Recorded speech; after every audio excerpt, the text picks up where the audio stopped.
स्थानिक स्वराज्य संस्था विधान परिषद निवडणुकीच्या मतदानासाठी आज सातारा प्रांताधिकारी कार्यालयात महायुतीचे उमेदवार आणि सार्वजनिक बांधकाम मंत्री शिवेंद्रसिंहराजे भोसले उपस्थित होते। यावेळी त्यांनी पत्रकारांशी संवाद साधताना महायुतीच्या विजयाबाबत विश्वास व्यक्त केला। शिवेंद्रसिंहराजे भोसले म्हणाले, आमच्याकडे असलेल्या मतदानापेक्षा अधिक मते मिळवून महायुतीचा उमेदवार विजयी होईल। 22 जून रोजी होणाऱ्या मतमोजणीत आम्ही सांगत असलेला आकडा 100% दिसून येईल। ते पुढे म्हणाले की सर्व मतदारांनी महायुतीवर विश्वास दाखवला असून शिवसेना, राष्ट्रवादी काँग्रेस आणि भाजप हे तिन्ही पक्ष एकसंघपणे काम करत आहेत। महायुतीमध्ये कोणतेही मतभेद किंवा अडचणी नाहीत।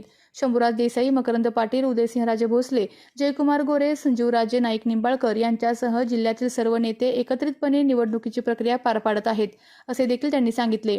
महायुतीचा उमेदवार अपेक्षेपेक्षा अधिक मतांनी विजयी होईल असा विश्वासही शिवेंद्रसिंहराजे भोसले यांनी व्यक्त केला। आज महायुतीचे उमेदवार धैर्यशील दादा कदम यांच्या विधान परिषदेची निवडणूक सातारा सांगलीचा आज मतदानाचा दिवस आहे। भारतीय जनता पार्टी, शिवसेना, एकनाथ शिंदे साहेबांची, त्याचबरोबर राष्ट्रवादी, अजितदादा गट सर्वांच्या आणि मित्रपक्ष आमचे सगळ्यांच्या ताकदीनं आमचे उमेदवार महायुतीचे मोठ्या मताधिक्यानं विजयी होतील याची आमच्या मनामध्ये कुठेही शंका नाही। उलट आम्ही ह्या आधी पण सगळेजण म्हणत होतो की जेवढं आमचं मतदान आहे त्याच्यापेक्षा जास्त मतदान घेऊन आमचे महायुतीचे उमेदवार विजयी होतील आणि ते आपल्याला 22 तारखेला काउंटिंगच्या ह्याच्यातनं 100% आकडा जो आम्ही म्हणतोय तो आपल्याला दिसेल।